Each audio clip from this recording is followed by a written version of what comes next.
ما شاء الله طريق الشفا الآن مغلق بسبب الأمطار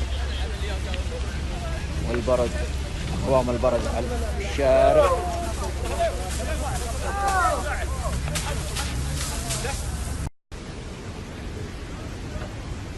ما شاء الله تبارك الله، لا إله إلا الله.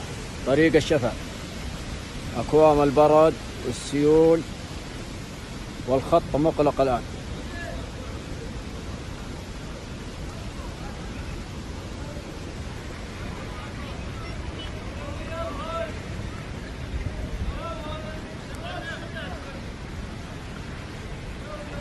أقوام البرد ما شاء الله تبارك الله، طريق الشفا ما شاء الله.